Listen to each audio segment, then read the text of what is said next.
AP సీఎంగా చంద్రబాబు ప్రమాణ స్వీకారం చేసి దాదాపు నెల రోజులైంది. ఈ నెల రోజుల వ్యవధిలో చాలాసార్లు మీడియాతో మాట్లాడారు.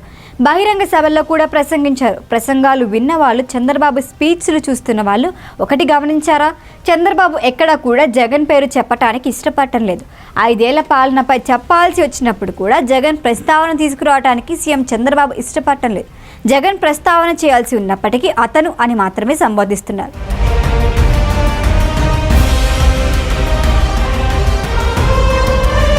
అంతే కానీ జగన్ అనే పేరు మాత్రం చెప్పటానికి అంతగా ఆసక్తి చూపటం లేదు.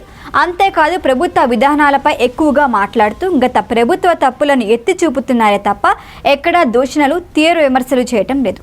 పాలకుడు, ఓ ముఖ్యమంత్రి ఎలా ఉండకూడదో 5 ఏళ్లు జగన్మోహన్ రెడ్డి రికార్డు క్రియేట్ చేశారు.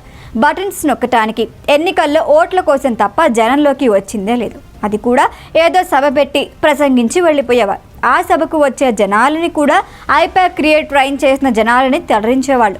అక్కడ మైకిస్తే ఏం మాట్లాడాలి, ఎలా ఉండాలి అన్నిటినీ ట్రైన్ చేసి మరీ సభకి జనాలను తరలించేవాళ్ళు. అధికారంలో ఉన్నప్పుడే కాదు, ఎన్నికల సమయంలో కూడా ఇదే విధానం పాటించారు. 5 ఏళ్ల పాటు పరదాల మాటిన పర్యటనలు చేస్తూ ప్రశ్నించే వాళ్ళని తొక్కుతూ సాగింది జగన్ రెడ్డి పాలన.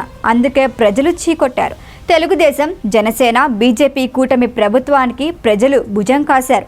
5 ఏళ్లు ప్రజలకు దూరంగా ఉంటున్న జగన్ను ప్రశ్నించిన ప్రతిపక్షాన్ని అనేక రకాలుగా ఇబ్బంది పెట్టారు. మనుషులని భౌతికంగా లేకుండా చేయడానికి కూడా వెనుకాడలేదు. శుక్రవారం అర్ధరాత్రి పూట పోలీసులను పంపించి కోర్టుకు వెళ్లకుండా నియంత్రించారు. తనతో పాటు టీడీపీ కార్యకర్తలకు ఎదురైన అవమానాలు చంద్రబాబు ఇంకా మర్చిపోలేదు. దీనికి తోడు ప్రజల్లో జగన్పై ఉన్న కోపాన్ని గ్రహించారు. అందుకే ఆ పేరు ప్రస్తావించకుండానే చంద్రబాబు ప్రసంగాలు సాగుతున్నాయి. ప్రజలకు అవసరమైన మేరకే మాట్లాడుతున్నారు. గతానికి భిన్నంగా ఉన్న చంద్రబాబును చూసి పార్టీ నేతలు ఆశ్చర్యపోతున్నారట. పదే పదే మనం ప్రజాసేవకులమని చెబుతున్న చంద్రబాబు తాము వచ్చినప్పుడు స్వాగత సత్కారాలు వద్దని చెప్పేస్తున్నారు.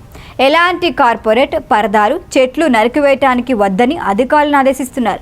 తాము సామాన్యులమని చెబుతున్నారు. గత పాలకుల మాదిరిగా చేసి ప్రజల ఆగ్రహానికి గురి కావద్దని పార్టీ నేతలకి, మంత్రులకి హెచ్చరిస్తున్నారు. గెలిచామన్న అహంకారానికి పోవద్దని సూచించారు చంద్రబాబు. ప్రజల్లో కలిసిపోవాలి అని, కార్యకర్తలతో తరచూ మాట్లాడుతూ ఉండాలి అని చెబుతున్నారు. గతంలో తన పాలనకు, చంద్రబాబు పాలనకు తేడా గమనించాలని పదే పదే జగన్ చెప్పేవారు. ఇప్పుడు చంద్రబాబు అదే స్ట్రాటజీని అమలు చేస్తున్నారు. తన మార్క్ పాలనకు, జగన్ మార్క్ నియంత పాలనకు తేడాని ప్రజలే గమనించేలా తన మాట తీరు, ప్రవర్తనతో చెప్పేస్తున్నారు. దీనిపై జనంలో బాగా రచ్చ నడుస్తోంది. దీన్ని గమనించిన నేతలంతా అధినేత మనసు ఎరిగి మసులుకుంటున్నారు.